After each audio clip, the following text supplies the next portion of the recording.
Well, good morning. Buenos dias, everyone. Good morning.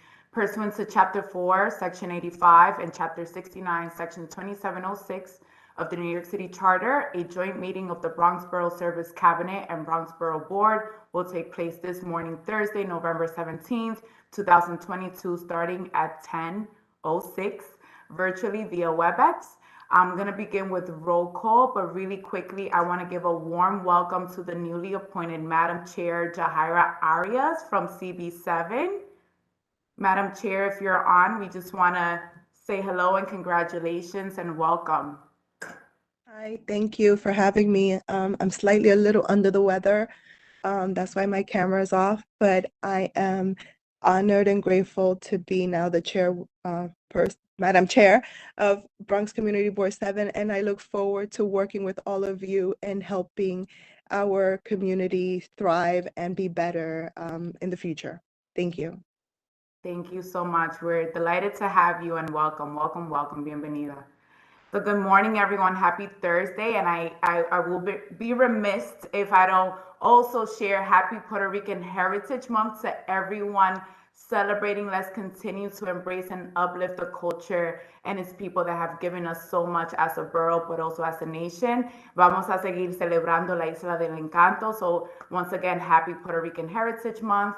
And thank you all for joining us this morning. We know that there are turkey distributions borough-wide, so we're grateful that each and every one of you were able to partake in this very important conversation and agenda that we have ready for you. So I'll begin with roll call, and I'll start with our community boards. CB1, Chair Parks.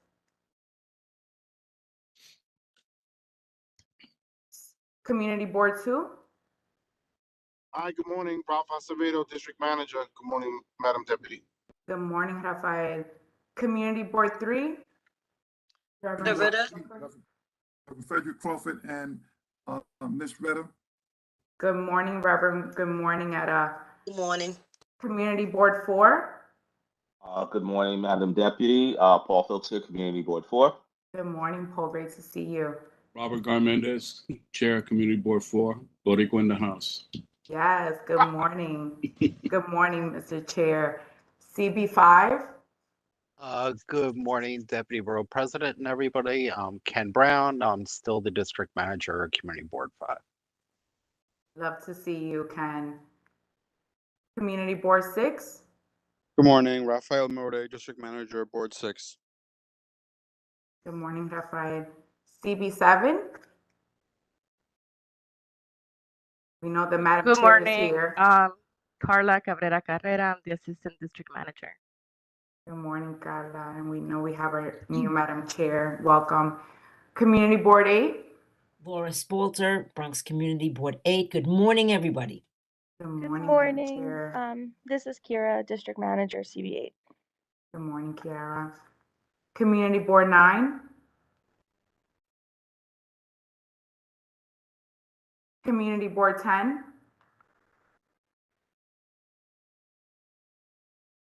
Community Board 11. Hi, good morning. This is Chris Kirk, Community Coordinator, Community Board 11. Good morning, Chris. Good morning. Community Board 12. Good morning. This is Beatrice, Chair of CB12. Madam Chair Jahaira, congratulations. Good morning. This is George. Good morning, Madam Chair. Good morning, George. All right. We will move along to City Council members. We'll start with District 8. Deputy Speaker Diana Ayala. Hello, I'm here, Stephanie Herrera from Councilmember Ayala's office. Good morning, Stephanie. District 11, Councilmember Eric Dinowitz.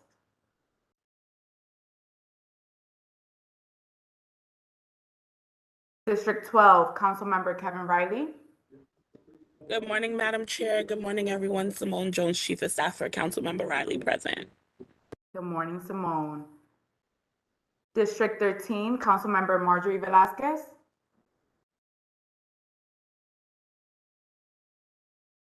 District 14, Councilmember Pierina Sanchez. Good morning, Sam, Chief of Staff present. Good morning, Sam. District 15, Councilmember Oswald Feliz. Good morning, Chief of Staff Tiana Reed's present. Tiana, great to see you. Hear from you. District 16, Councilmember Althea Stevens. Good morning, District 16, Ty, Deputy Chief, Councilmember Great to see Stevens. you. District 17, Councilmember Rafael Salamanca.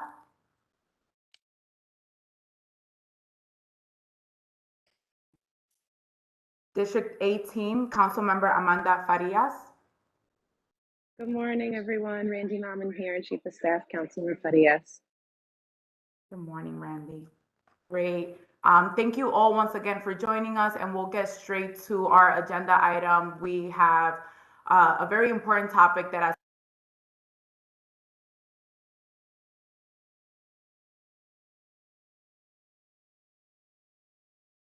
Uh-oh. Deputy, Yeah.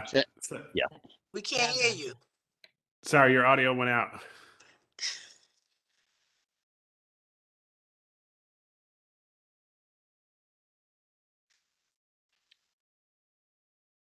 Mm, No, we still can't hear you. no, that's odd. That cut off just mid-sentence. So Deputy, I would say just maybe unplug the mic and plug it back in. And let's see if WebEx picks up on that. She might have to leave out and come back in.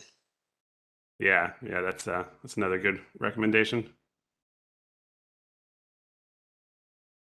Yeah, maybe just exit WebEx and then rejoin.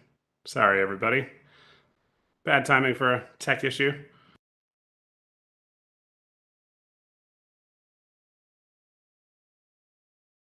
There are drones in the area.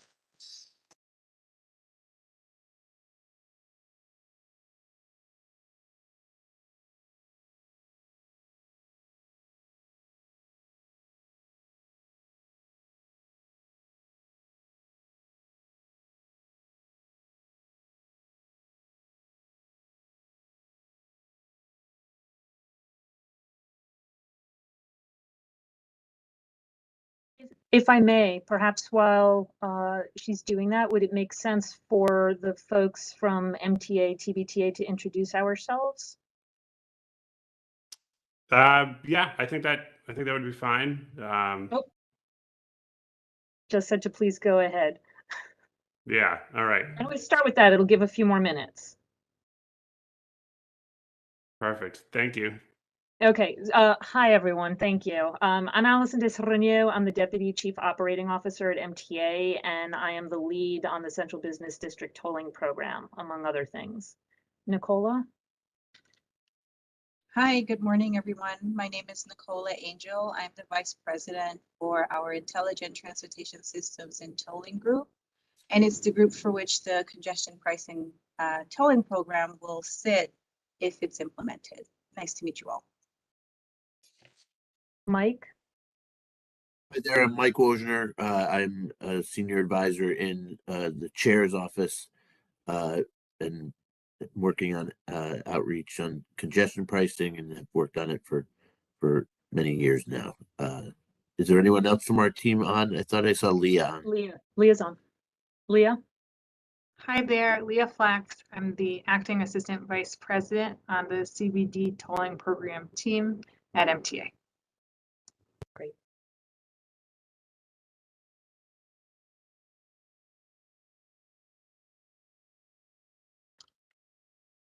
So I think I saw a note asking us to go ahead and start the presentation.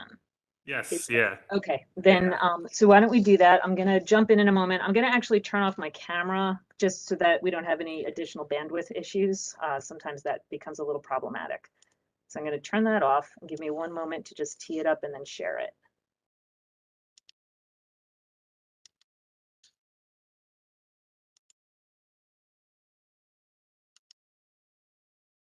All right, can everyone see that? Yep, looks good. Excellent. So again, thank you very much, everyone. And thank you. A number of you or those whom you're representing have sent comments in on the environmental assessment. And so I wanted to thank you all for both your interest and your input. In the comments and also in some earlier discussions, I see a few familiar faces on some of the earlier discussions we had during the public outreach period. The presentation I'm going to give today, there are a few slides here that some of you may be familiar with because we had them in our presentation, but I know that not everyone may have had an opportunity to see them. So I wanted to make sure that you were able to see them. And there's a few additional things in there specifically about the Bronx. As we walk through, if you have questions, please let me know. Otherwise, we'll go through, and then at the end, we'll have time for questions as well. Okay, so the Central Business District Tolling Program is going to be if it, excuse me, if implemented, would be a vehicular tolling program to reduce traffic congestion in the Manhattan Central Business District. As defined in the New York State MTA Reform and Traffic Mobility Act, vehicles would be charged the daily toll for entering or remaining in the Manhattan CBD, which is on and below 60th Street in Manhattan, and excluding the roadways that you see here in the bullets. As you can see on the map to the right in orange, that is the Central Business District tolling area as per the legislation. The red line that rings the Central Business District would be those excluded roadways. After covering the project-related capital and operating expenses, the revenue collected from the program would fund projects in MTA's 2020 to 2024 capital program and successor programs. So for the purposes of the environmental assessment, the purpose is to reduce traffic congestion in the Manhattan Central Business District in a manner that will generate revenue for future transportation improvements pursuant to acceptance into Federal Highway Administration's Value Pricing Pilot Program, or VPPP. We refine that purpose with the need, which is to reduce vehicle congestion in that central business district and to create a new local recurring funding source for MTA's capital projects. And then to determine how the different alternatives are meeting the purpose and need, we have 4 objectives. The first, as you can see, is to reduce the vehicle miles traveled, or VMT, within the CBD by at least 5%, reduce the number of vehicles entering the CBD daily by at least 10%, and create a funding source for capital improvements and generate sufficient annual net revenue to fund $15 billion for capital projects for the MTA capital program. We have a 4th objective, which is to establish a tolling program consistent with the purposes underlying the New York State legislation called the MTA Reform and Traffic Mobility Act. For the purposes of the environmental assessment, though, as we ran through the evaluation of the different types of potential projects early on to screen them out, we did not use that 4th bullet. So why toll the Central Business District? Well, you're all aware, congestion in New York City consistently ranks among the worst in the United States, costs about 102 hours of lost time, equating to $1,595 per year per driver in delay.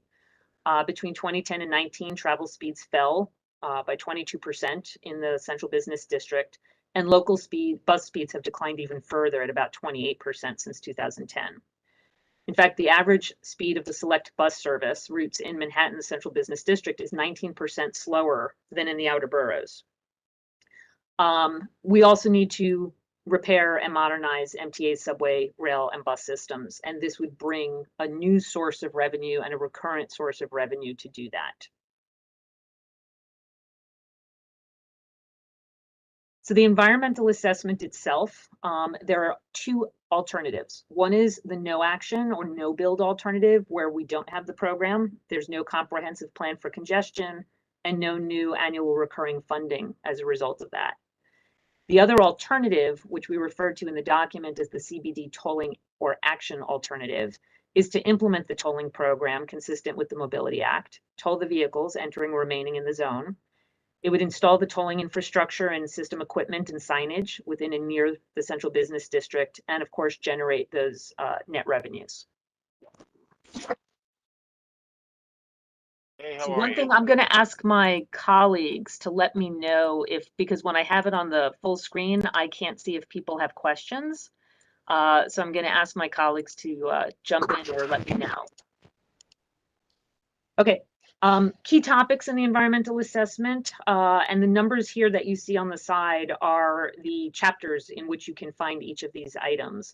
And as you can see, there are a number of them. The largest chapter by far is our transportation chapter, which is split into several subchapters and deals with everything from regional transportation to the highways and intersections, transit, pedestrians and bicycles, and parking. We have several on social conditions and economic conditions. There are natural resources, noise, energy, air quality, which we'll come back to. In the EA, as it was released, we identified the areas on the left which had either beneficial or no adverse effects. And on the right, there were 4 areas which we'll come back to that did have potential adverse effects identified and for which mitigation would be needed.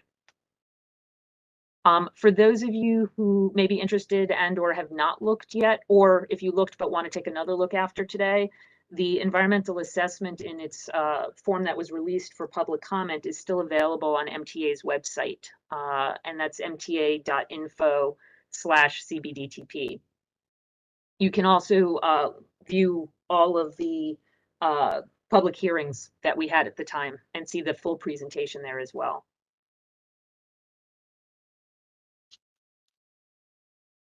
Okay, I am going to spend a little time here, and apologies to those of you who've gone through it before, but for anyone who hasn't, and for anyone who did, but there's a lot here, I wanted to make sure to go over it again because this is the crux of all the discussion that's been happening really subsequent to the release of the document. Within that action alternative, there are 7 different tolling scenarios that were used for modeling purposes. And the way an environmental assessment is done, we have to disclose all of the effects, both beneficial and negative effects or adverse effects. And in order to ensure that we've managed to identify all those effects, what we purposely have done is kind of targeted different scenarios and sort of the edges of those scenarios. So you want to kind of have, and you'll see here, we have a low toll, we have a very high toll. We have a mixture of different kinds of exemptions or caps, in other words, a discount in essence, because the vehicle wouldn't be tolled every time it comes in. And the idea was to really make sure that we're seeing the full range of effects that could potentially happen. It's important to recognize that not all of these effects will happen in certain cases. And the other thing is the effects may be, in fact, we anticipate that in many cases they will be less than what the environmental assessment describes. And that's in part because we purposely used numbers from 2019 prior to COVID, again, to make sure that we had the highest traffic possible, the highest transit possible, so that we were making sure that we weren't missing any effects that could result from this. Across the top are the 7 different scenarios that are included in the environmental assessment, which I'll walk through briefly in a moment. Down the left side are the different types of levers or parameters that change in each of these as you go through. We have potential crossing credits. These would be credits that are paid toward a toll facility prior to a vehicle entering the central business district. In the first grouping, it's just the tunnels that are entering into the Manhattan CBD. In the second group, it's all of the tunnels and bridges that enter into Manhattan. So it would add the RF Kennedy, the Henry Hudson, and the George Washington bridges to all the tunnels. Moving down, we have the different types of vehicles that could potentially either be exempt from the toll, have a discount for modeling purposes. We did that in the form of caps, or on the number of days, or tolls per day, or have to pay every single time. And then at the bottom, you see the approximate toll rates for autos, small trucks, and large trucks. And we have the different time periods, which are the peak period, an off-peak, and then an overnight period. Moving across the top, we start with the base plan. That's the legislative plan. There are no potential crossing credits. There are no exemptions or discounts beyond the 2 that are identified in the legislation, which are for authorized emergency vehicles and for qualifying authorized vehicles transporting persons with disabilities. Moving over to scenario B, you see that same plan, but with a few caps and exemptions. As you move across, tolling scenarios C, D, E, and F all have crossing credits. Starting with scenario C, it's a low crossing credit, roughly a one-way trip coming in on one of the TBTA facilities. And so that's why you see that turn into a yes. And then down below, you see a few different, you see taxis exempt. So you see a bit of an exemption. And as you come to the very bottom, you'll start to notice that the tolls begin to jump up a little bit. So from $9 and $10, they're now jumping to $14 for the auto toll. Tolling scenarios D, E, and F all have higher crossing credits, akin to covering a round trip on one of the TBTA facilities. And D and E are only for the tunnels. F extends that, as you can see, all the way around Manhattan.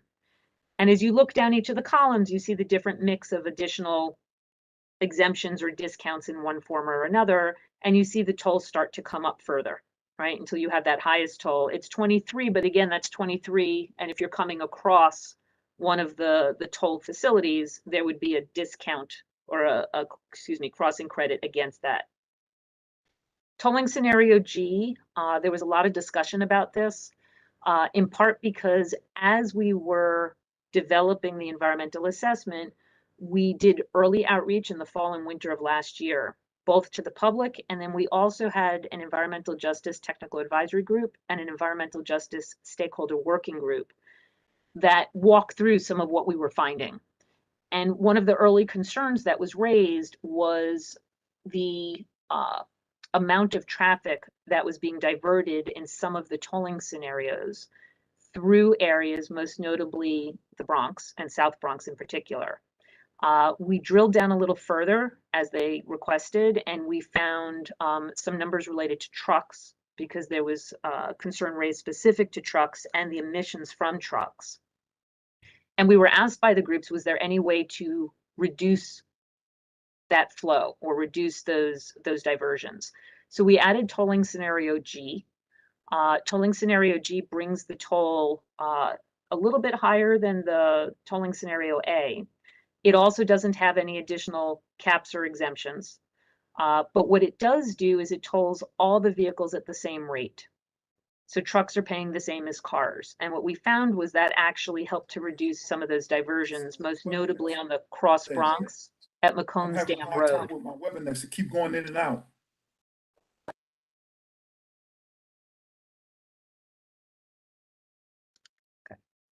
You're okay to continue. Okay. I muted the mic there.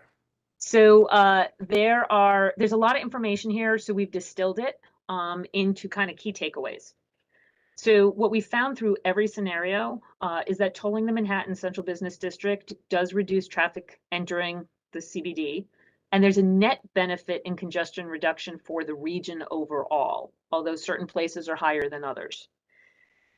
Discounts, crossing credits, and exemptions do lead to higher toll rates because we have that requirement in the environmental assessment and in the statute that we're doing both congestion reduction and we're raising the monies that we need to support the MTA capital program. So if you're giving more away, those who are still coming in need to pay more in order to have that work.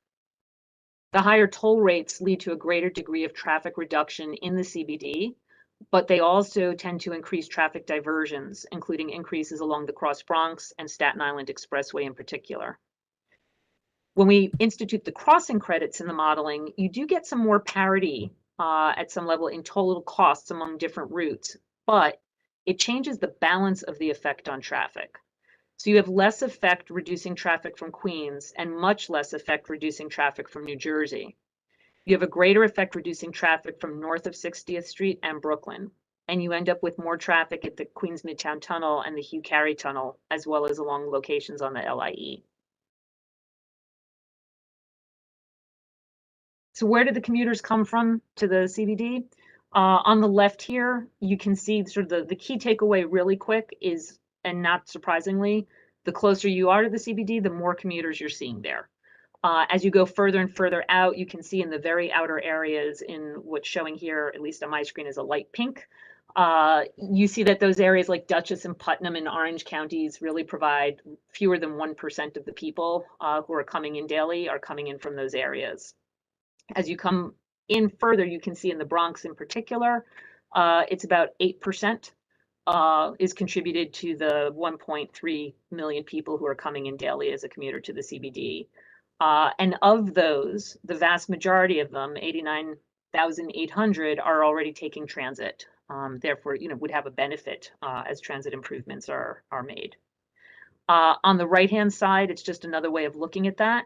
It shows the percent of work trips to Manhattan CBD by mode of travel and trip origin. Again, as you sort of take everything that's on the left and put it all together, 85% of those coming in are already coming in by transit, 11% by car. And of the 11% by car, 5% of them are coming in throughout New York City.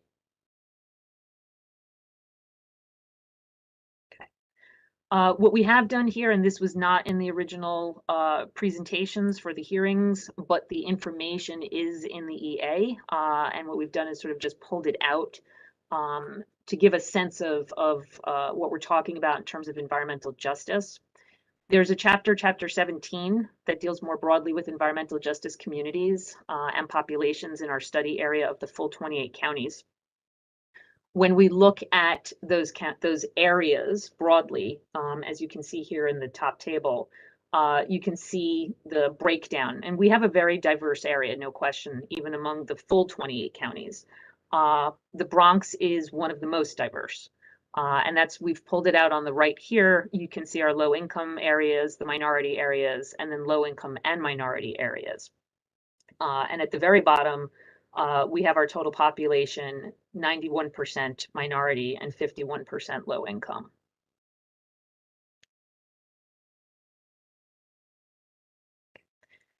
So we have several environmental justice concerns that were raised in the EA itself and then in subsequent conversations with our environmental justice technical advisory group, with whom we continue to meet, and through the public comments that we have received and that we continue to review, to index them and to respond to them. And when we say that we are responding to each and every comment. And so those of you who either submitted comments directly or submitted them on behalf of others with whom you work, you will see those when the final documentation is published. You'll be able to see all the responses to the specific comments there. So among the concerns that have been raised, I'm going to actually do this in reverse order. The environmental justice concerns were specifically identified as disproportionate and high and disproportionate adverse effects in the environmental assessment itself. We identified low-income drivers who feel they must still drive, as well as New York City taxi and/or FHV drivers when tolls are charged more than once per day for their vehicles. So on that second one, importantly, that's not every tolling scenario. It's those that didn't have exemptions or once per day caps is where we saw that high and disproportionate effect. Through the subsequent comments and the work with the EJ Technical Advisory Group, we've also been looking at environmental justice concerns specifically related to traffic that diverts to avoid the tolls. And again, with that particular focus on trucks, again, hence the addition of the tolling scenario G to try to show how we can change that picture by changing how we apply the toll and any of the credits, exemptions, or discounts. And then, as most of you are well aware, air quality effects have been raised as well. And particularly with relation to particulate matter 2.5, but more broadly with the concerns and what we've heard regularly, is that even though we did not trip any of the federal requirements for air quality, that there is already an overburden of effects related to air quality and the health impacts that are associated with them, and that one truck is really just too many. So we've been challenged as our project sponsor group to find ways to address this. At our most recent technical advisory group meeting, we walked through, what we did was we sort of took a lot of the comments that we received from the various groups that were on our environmental justice technical advisory group, along with other things we had heard. And we presented to them and walked through with them what we heard and read. And we grouped them, so we wanted to make sure those were the appropriate groupings of the types of measures that they would like to see included, as well as some additional measures that we had been thinking about. On the left here are the types of measures that were suggested. They fell into 5 broad categories: emissions initiatives, health and community programs, street and traffic improvements, toll and fare policy, and transit improvements. And we spoke to them about the way we're considering evaluating those different types of measures. On the right here, you see the ability to directly or indirectly address the actual effects we're seeing, consistency with the project purpose, need, and objectives, the potential for exacerbating effects that we're seeking to avoid or mitigate, right? We don't want to do something that mitigates and then it ends up creating more problems where we're trying to mitigate. The jurisdictional authority to implement, and then scale, time, and cost required to implement. What we heard through our discussion with the Environmental Justice Technical Advisory Group is they were not in a position to necessarily prioritize any of the types of suggestions they were providing to us. But at the same time, there was general agreement that things that fell into that emissions initiatives were really the most important. Things that either directly addressed air quality or were areas where you would establish additional green facilities or greening of locations were areas that were of most interest for them. In terms of the status right now, the public comment period ended. We did have a 2-week extension. It ended on September 23rd. We're responding at this point, I mentioned, over 14,800 individual and 50,000 form letter submissions. Those submissions, not so much the form letters, those are pretty straightforward. They tend to be a straightforward comment for the most part. But on the 14,800 individual submissions, many of those have multiple comments. So there are many more comments than that that will all have to be addressed. And so we are very much engaged in reviewing and responding to all of them. We're also making a determination, along with Federal Highway Administration, on whether certain sections of the environmental assessment need to be updated based on all those comments and all of what we heard during the public testimony. And then we're looking at developing and refining the mitigation and enhancement measures. So the environmental assessment itself had a number of mitigation and enhancement measures. What we have heard is we need more, and we need more in certain areas. So as I mentioned, we had the first sort of post public comment period meeting with the EJ Technical Advisory Group on October 6th. And as we're working on that refinement of mitigation and enhancement measures, we anticipate meeting with them again late November, more likely early December at this point, just given all the schedules and the work that has to happen of this year. It's in this period as we talk about next steps. So here's our schedule. Early public outreach is done. We prepared the EA. We notified everyone. We had our public review and comment period. We're now in this area with the orange star here in November. This is the period in which FHWA, as we're doing all this work as well, needs to determine whether the action implementing the Central Business District tolling program would result in significant effects. And so they're watching the work that we're doing, both in terms of identifying areas that have to be redone in the environmental assessment, and the response to all of the comments, and the work on identifying and refining mitigation and enhancement measures, so that they can, in combination of all of that, take a look and make a determination, which would be their decision document. If they find that the adverse effects are not significant, or can be mitigated below a significant level, then they will be able to issue the finding of no significant impact, and the project could then proceed. If they determine that there are significant effects that cannot be mitigated or are not mitigated, then it would make a request for an environmental impact statement, and we would have to then proceed along that path. Okay.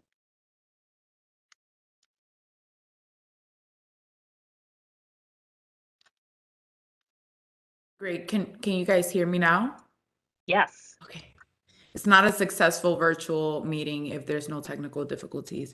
Allison and the MTA team, we thank you so much for the thorough presentation and providing us with details that I think some of us, this is like new information for some of us, but for others, it's a presentation that we're very familiar with.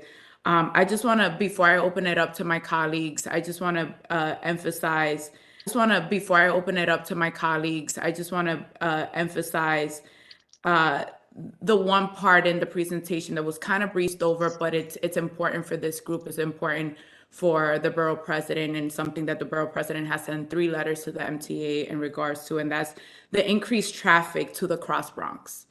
And we cannot also deny or kind of shy away from having the real conversation around the historical and systemic disinvestment and health inequities of the Bronx.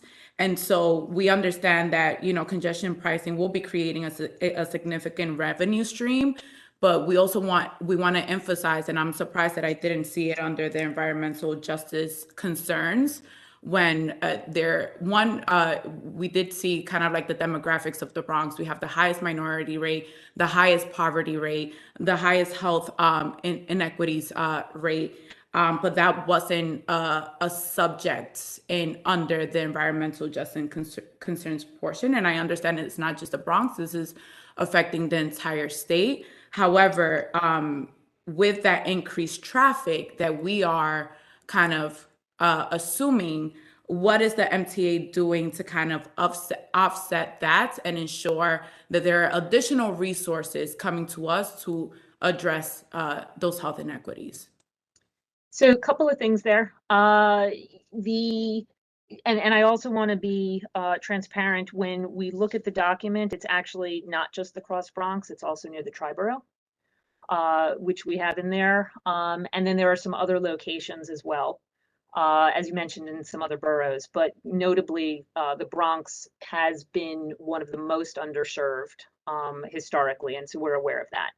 So let me, and so one of the reasons you didn't see it in there is because this presentation is going over mostly what is in the EA already. But let me talk a little bit about the work we're doing, because that's where this is coming. So the work that we're doing, when I mentioned that we are looking at areas in the document that need to be refined or modified, a lot of the work we're doing right now is looking more closely at better explaining and painting the story, right? And when I say story, I don't mean that as like a flip or irreverent. It's the story of people needing to understand and be able to read through the data, right? Because it's very data heavy right now. So we have a lot of stuff that's in there that people can piece the story together, right? Because there's just too much. And some of the data related to what you're talking about wasn't in there as sufficiently as we would like it to be. So the story that we're trying to explain right now is what you're describing. We have areas where there are traffic increases. We want to look at those areas where we're seeing traffic increases, and most notably trucks, but not just trucks. In those areas where there are traffic increases, where are the environmental justice communities next to them, right? Which is in the EA, but is not easy to piece together. So where are those environmental justice communities that are next to them and that would be affected by them?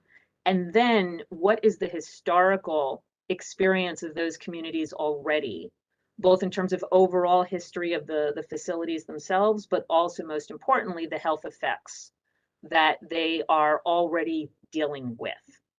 And then within those areas, we identify what are the areas where we're really going to need that mitigation in particular now.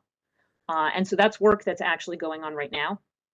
And we're looking, as I said, we know certain locations in the Bronx already. We're looking at some additional locations that we want to make sure either are going to be in that grouping or not. So that will be in there. And there will be more discussion of that relationship and how it all works together. In terms of your question on the mitigation, that's something that I can't answer yet because we're right in the middle of all the discussions. And what we've heard very clearly is that more is needed and or different stuff is needed, right, than what we had in there.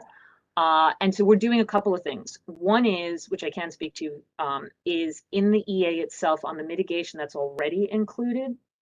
We are walking through those to clarify and be a little more specific. So for example, on some of the transit items, which are not as much of an interest, but it's a good example, actually better example, air quality monitoring. We had air quality monitoring already in the EA. We heard both through the public comments and through the Environmental Justice Technical Advisory Group, that's great, but what are you going to do with the monitoring, right? Exactly how is it going to happen? Where is it going to be located? When is it going to be done? How is it going to be done? So that's actually being tightened up and it'll be much more specific now. And we're also going to have the Environmental Justice Technical Advisory Group help weigh in on where some of those locations are. So it's not just the agencies putting up the new monitors, but they'll be able to have a voice in that. So that body of work is getting done. And then, as I said, the second piece is really what kind of mitigation will happen. And so what we've done is we've taken the lists that we put together and shared with the Environmental Justice Technical Advisory Group of all of the different things we've heard and read in terms of possible mitigation or enhancement measures. And right now we're going through the work of trying to, using those criteria that we talked about, what are the things that would make sense? What would actually have a real impact, beneficial impact? What would help us to address any of what we're seeing as effects? And then how would we work that into the program in terms of the costing and not end up with something that's now going to have an unanticipated effect that's more problematic? So that's what we're doing now. I'm not at the point where we can really share that list with you, but we're hoping to get there.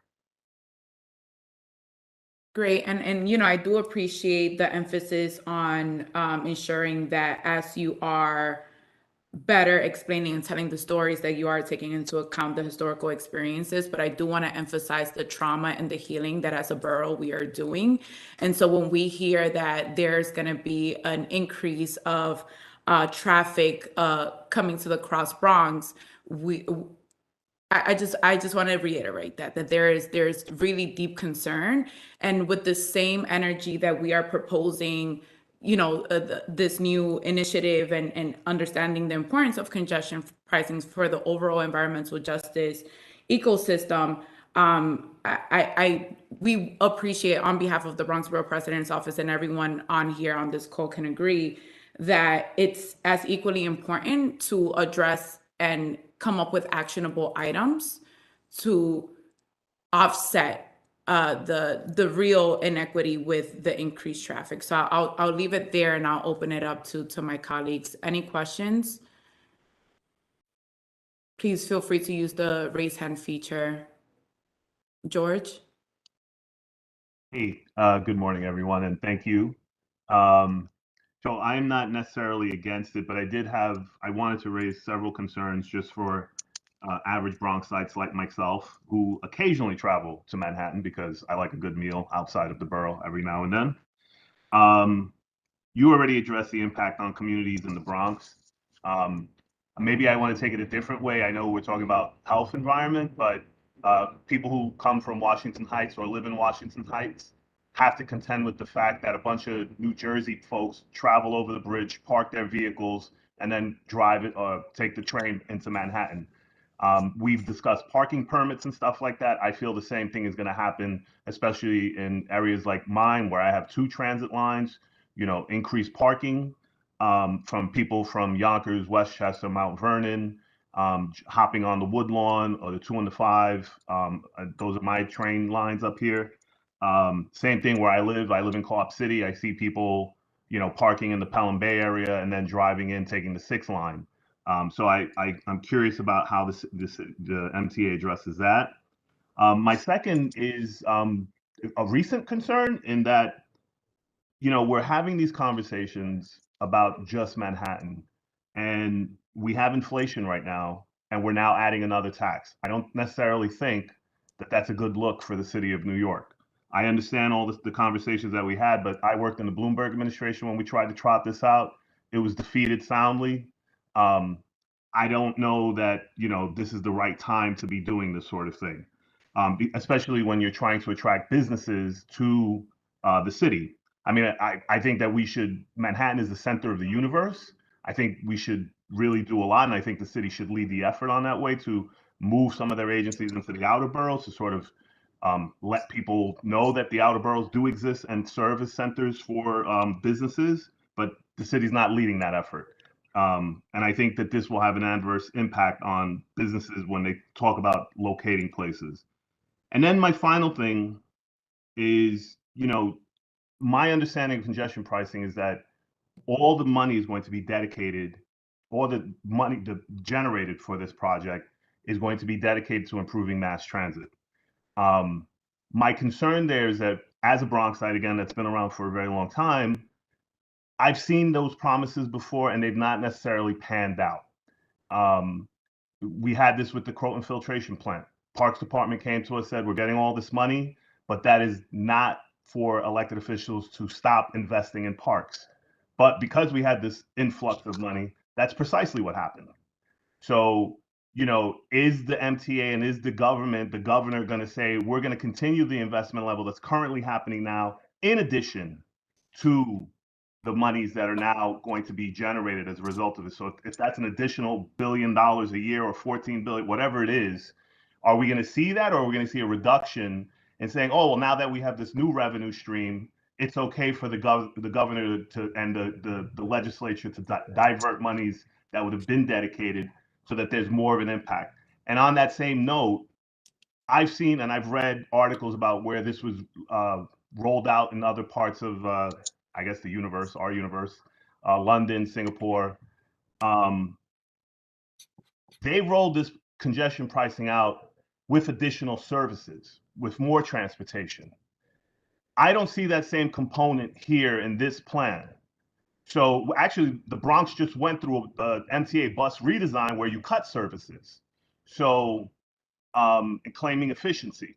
So I'm just curious, are you going to increase buses, for example? Are you going to add more buses? Are you going to create new routes, especially for communities? I mean, I do have 2 different transit lines, but there are other communities in the Bronx where I live, Co-op City, that are not very well serviced by, I mean, we have buses, but that's it. Like, there's nothing else. There's other parts, not the MTA, they're talking about building an Amtrak station, which is wonderful, but there's no promise that that's going to happen.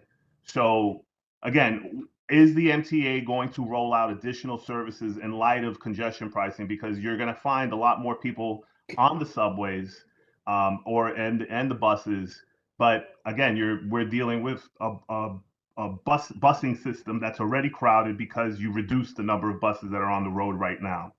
And my final point, and this is a jab at DOT, so I am sorry, Keith, but I just can't resist. You noted in your presentation that the buses on the SBS lines, those dedicated bus lines, have actually reduced over time in Manhattan, 19%, I believe it was.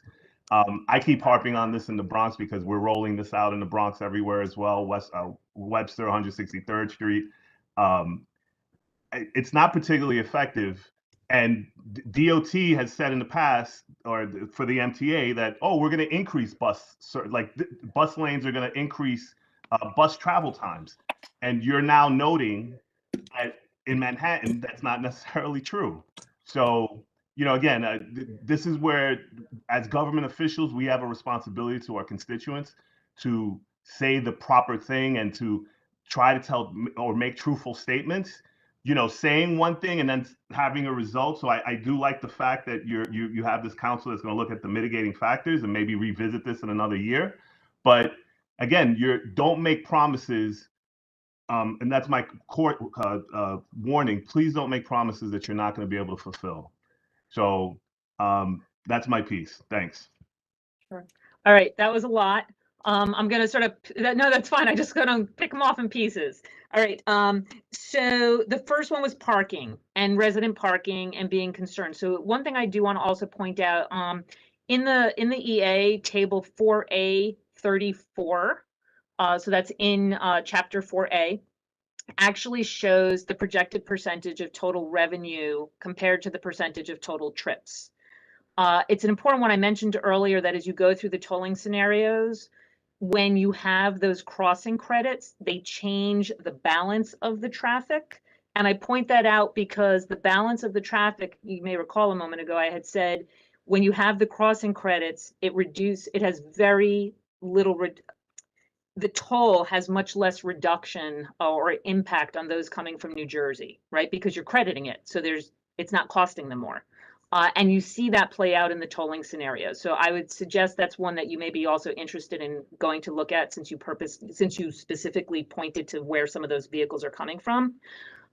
With that said, so on the parking, the EA does look at parking, and when we issue the response to comments, you're going to see a number of what we call frequently received comments that are kind of a compilation in addition to the very specific comments. And there will be additional discussion related to parking there that talks a little more clearly about the different areas where there may or may not be parking effects. We're still not anticipating a lot of effect on the parking. However, by statute, New York City Department of Transportation must do a parking study as part of this entire program, and they will be reporting on that 18 months after the inception of the program. I'm going to come back to parking in a moment because there's another piece to that. Let me jump to your third one first, which is sort of the spending of the money and how the money is going to be spent and where it's going to be spent. The first thing that I want to mention there is that, importantly, there are reporting requirements. And we heard this a lot through the comments, right? Like, how is the money going to be used? How do we know, right? They know how it's going to be used. Just like you said, it's going to be used in transit, 80% for New York City Transit of net revenue, 10% on Metro North and 10% on LIRR. What we heard repeatedly through the comments was, how are we going to be sure that the money is really being spent that way? The statute requires us to do regular reporting on receipts and expenditures, and that regular reporting needs to be distributed by law to a number of different entities, including the public. So we will be doing that. You will be able to see the money coming in and the money and how it's being spent. With that, I want to add to that as part of our requirements there, and we have committed to them in the EA also at the federal level with the federal process. We will also be doing evaluation reports of the program. In the legislation, we're required to do the first evaluation report a year after the program goes live, and then every other year thereafter. We've extended that commitment further in the environmental assessment to say we will have more regular availability of the data that's coming from the program, and it will be published on a project website in open data format so that people can really see what's happening. And so coming back to your question on parking, we anticipate that that will be one of the things we continue to look at along the way as well. The third thing was in terms of why now or not now. A couple of things there. The congestion's already back down here. I say down here because I'm at 2 Broadway today. So I came through and the congestion's back. And so that it's important now, and MTA needs the funding for investment in the capital program, and capital investments take time. So you need the funding now. The program, it's not going to be tomorrow. We have to finish our process with the Federal Highway Administration, and then if they do award a finding of no significant impact, then we issue a notice to proceed to our toll vendor, who has up to 310 days to finish design, development, testing, and building of the program. So it's not going to be right in this moment, which also gives some time for other things to work their way out. With your question specifically on that point, though, to how do we know that that this money won't be used for something else and then we don't get something elsewhere? Right now, the capital program has a gap. We are going to be helping to pay for that to make sure the full capital program can run. And again, that will be reported on very closely so that people will be able to see the monies. Finally, I think was the Stockholm, and you didn't say who, right? But other places have been pointed to. So a lot of places point to London. I would like to dispel a little bit of this. They tend not to point to Stockholm, mostly because people aren't as familiar with the Stockholm. And there are other places as well, but those are the two that are most well known in the literature and out there. And in some ways, the Central Business District will be a little bit more like Stockholm, because Stockholm has also a cordon that you pass through to get to it, as opposed to London that just has cameras everywhere on the streets within the zone. With that said, a couple of things. London over time, yes, London ramped up their bus service in advance. Stockholm actually also did some ramping up, and then they actually backed off it because they saw it wasn't having much of an impact, because it turned out they didn't really need it to the extent they thought they were going to. In our case, at this juncture, we actually have capacity. And so right now, there are different types of improvements and investments being made, and you'll see that actually in the frequently responded or frequently received comments too. We're putting all that section together right now to go through everything that we have and maybe doing as we kind of lead into this. I think I hit everything.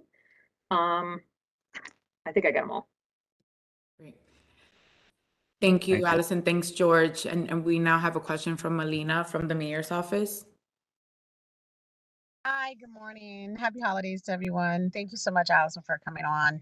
I'm not here to bash. I'm the Bronx Borough Director, and one of the biggest concerns is just making sure that you guys are keeping track of how you're allowing the community to be engaged. So I'm at a number of meetings. I talk with the community on a consistent basis.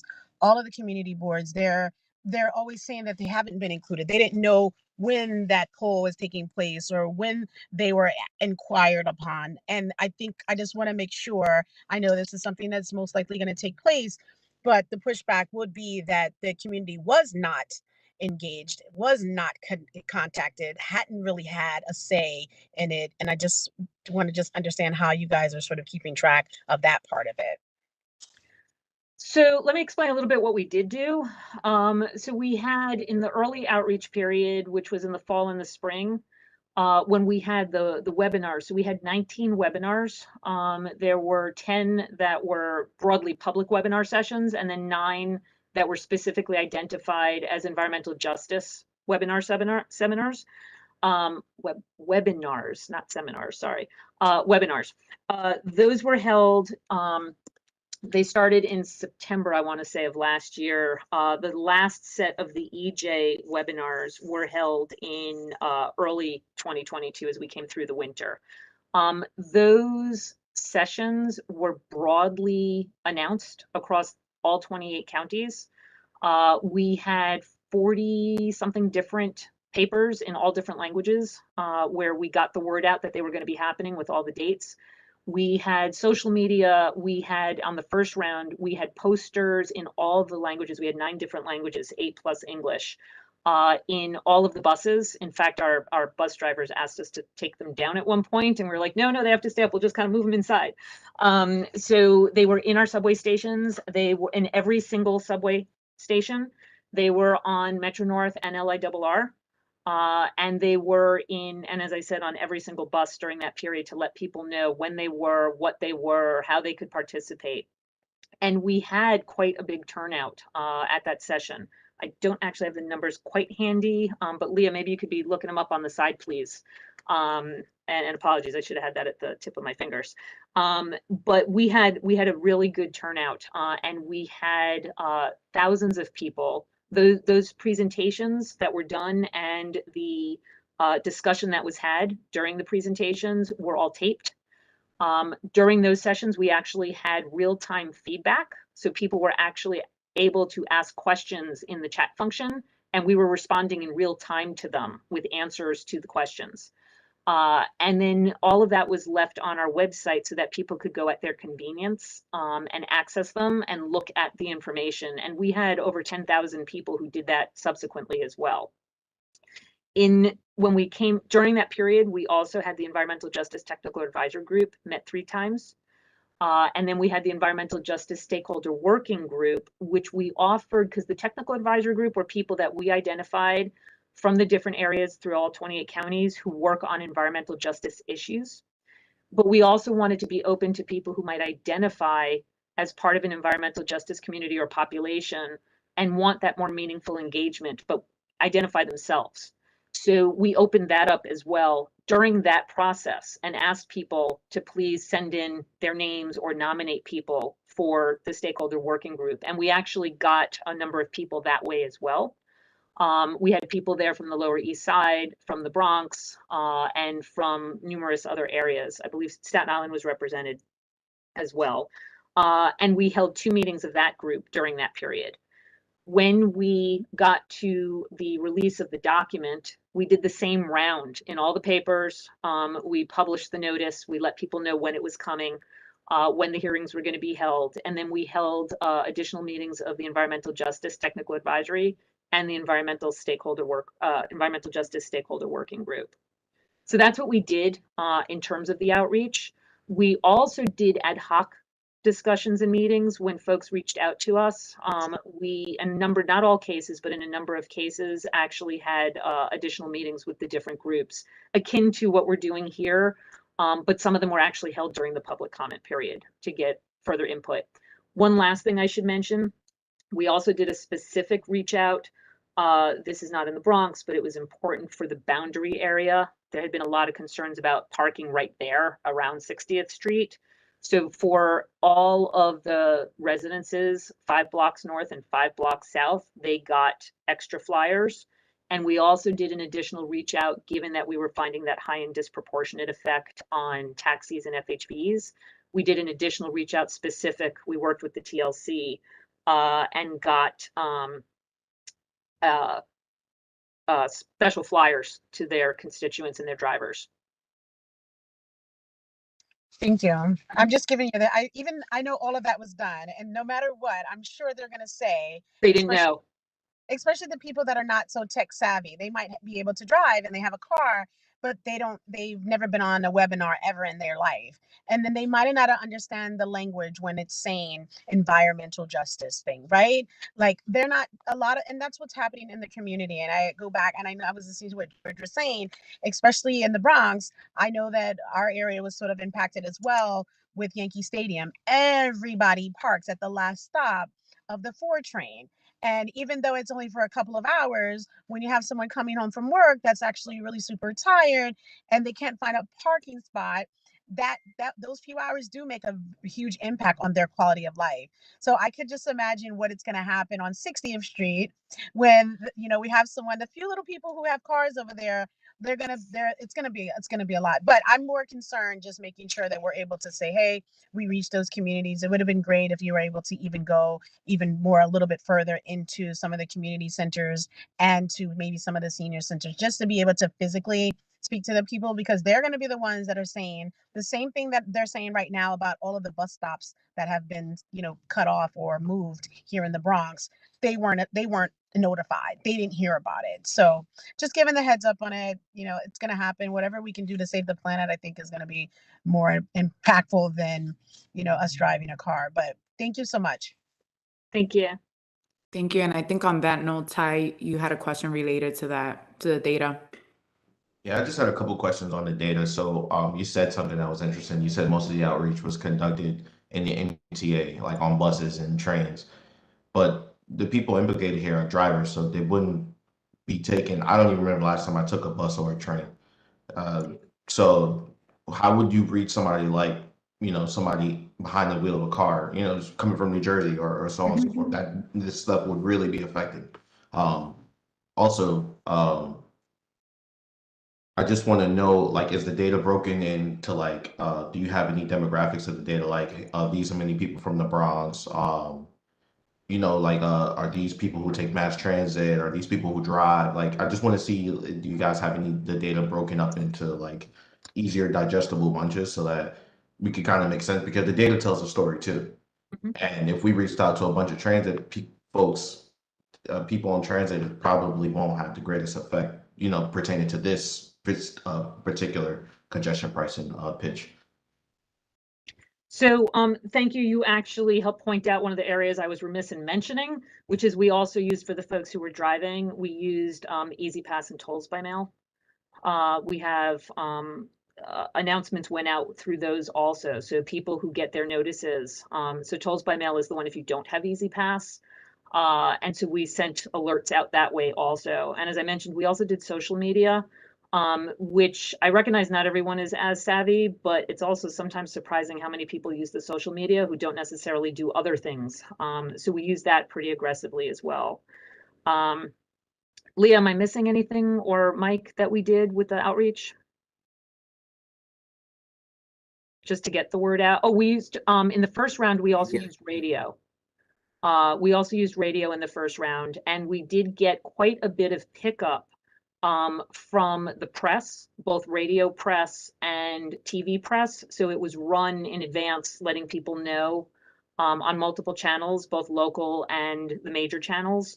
And then on the radio stations as well, that this was coming. And as I said, we also published in the papers, and that was, we were really careful to make sure that we were covering the entire area with all the different types of papers in multiple languages. On your question on demographics, yes, although you said, is it easy? There are a lot of tables, and in terms of the overall kind of looking at who takes transit, who drives, where are they coming from, that is in, I want to say, mostly 4A, which is the regional, that's chapter 4A, which is the regional view. But I can actually, we can follow up and send you more directly and sort of just piece apart. We've done this in a couple of cases more specifically for people, the tables that might be of most interest.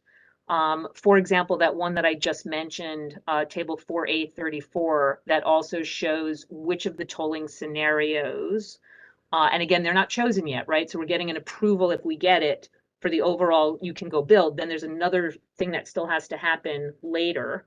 And, you know, when we get there, very mindful of the outreach, there will be additional outreach that has to happen at that point before the toll can actually be set.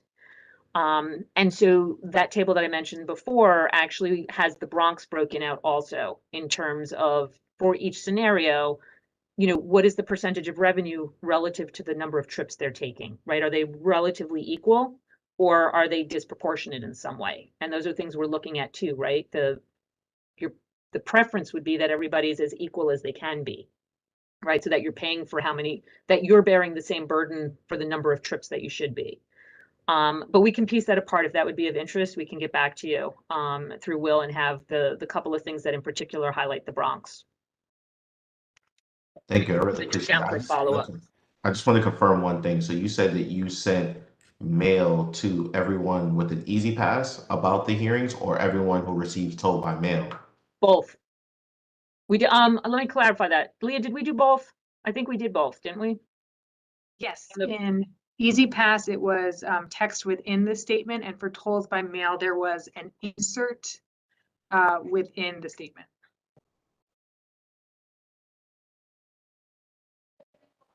Okay. Thank you. Thank you, Ty. I think we have time for one more question. We're cutting a little short. Ken, I think I saw your hand raised. Are you good? Okay. Anyone else? Going once? Allison and the MTA team, we thank you so much for the presentation, but also taking our concerns to heart and prioritizing them and coming to our borough board. We just want to reiterate that on behalf of the Bronx Borough President's Office, we've collected these concerns and we shared some feedback, and I know that there's going to be a response period, so we'll wait on that. But again, I just want to emphasize the concerns of our office and our colleagues in government, and we look forward to seeing, you know, the Bronx prioritize considering the increased traffic that we're gonna see. So thank you again. Thank you to the entire MTA team. Thank you, and happy holidays. Thank you. You as well. Wonderful. So before we go into announcements, I just want to acknowledge the following city agencies that are on. Since earlier I had some technical difficulties, but I will be remiss if I don't acknowledge them and shout them out. We have NYCDP on the line. We have DOB, DOHMH, Department of Finance, the Mayor's Office, CAU, FDNY, DSS, and the comptroller's office. If I missed anyone, who did I miss? Miss Valerie? Great. And I'll open it up to any announcements from our city agencies.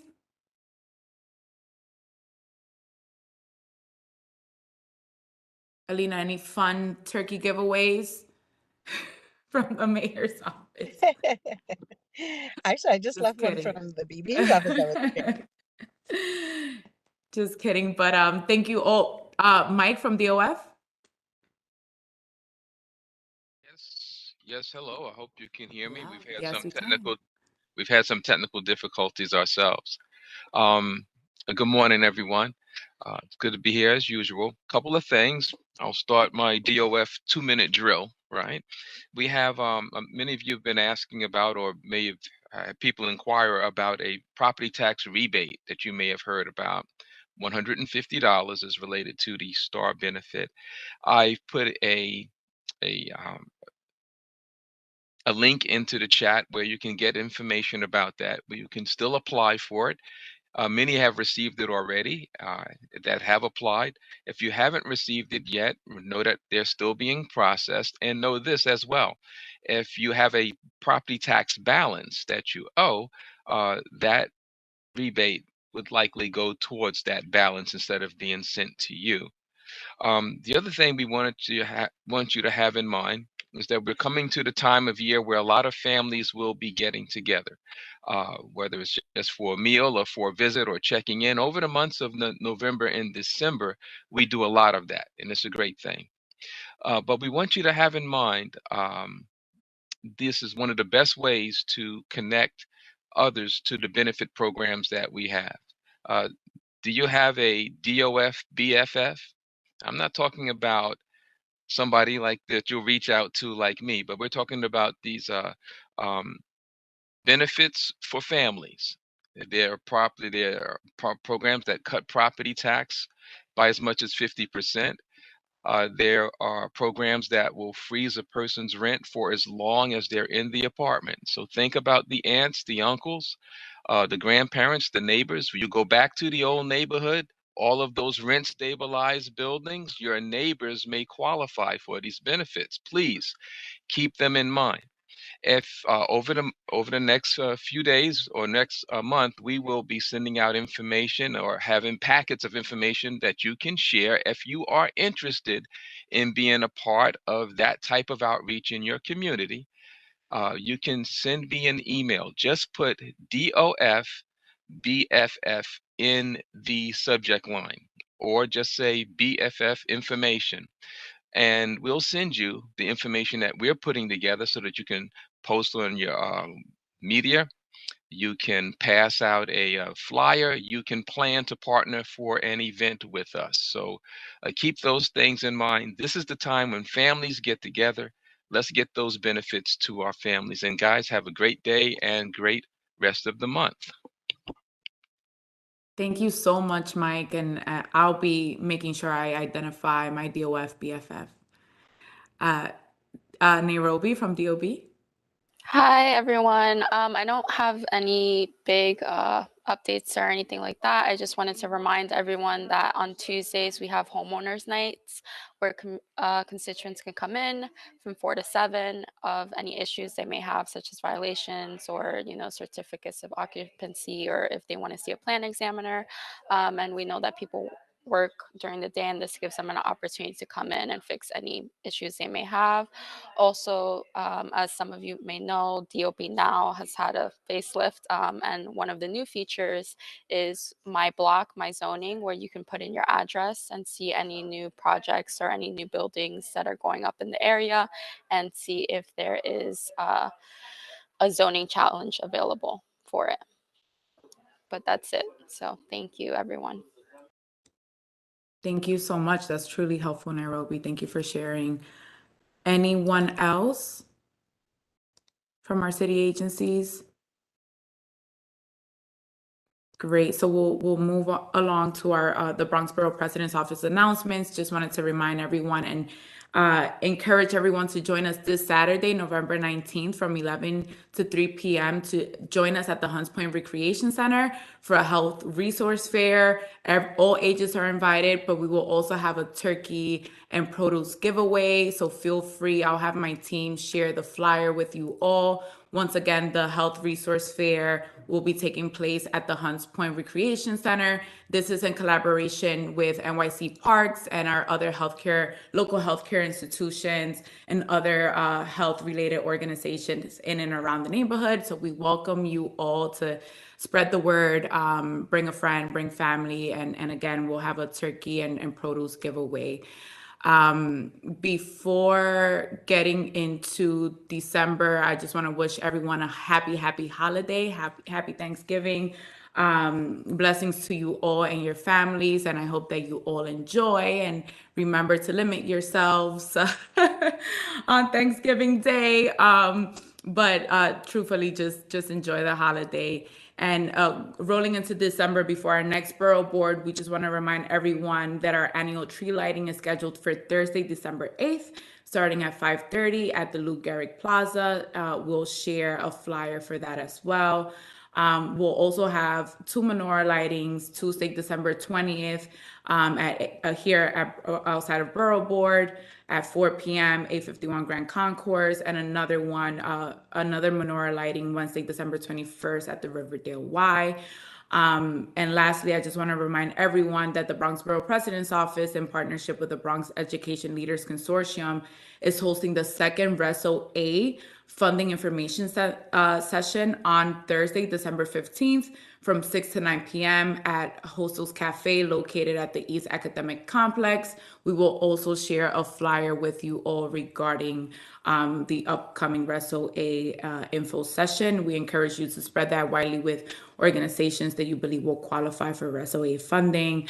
Help us spread the word there as well. So thank you all. I know this was a lot for a Thursday during the seasons, the turkey distribution season. So I thank you all for your attention and prioritizing today's borough board. Thank you all. Be well, be blessed. Again, happy holidays. Great seeing you all. Take care. Thank you. Happy holidays, everyone. Thank you. Happy And holidays. Happy happy holidays. Puerto Rican Heritage Month. Continue to salsa throughout the month, okay? Yes. Wepa, Wepa. Epa. Epa.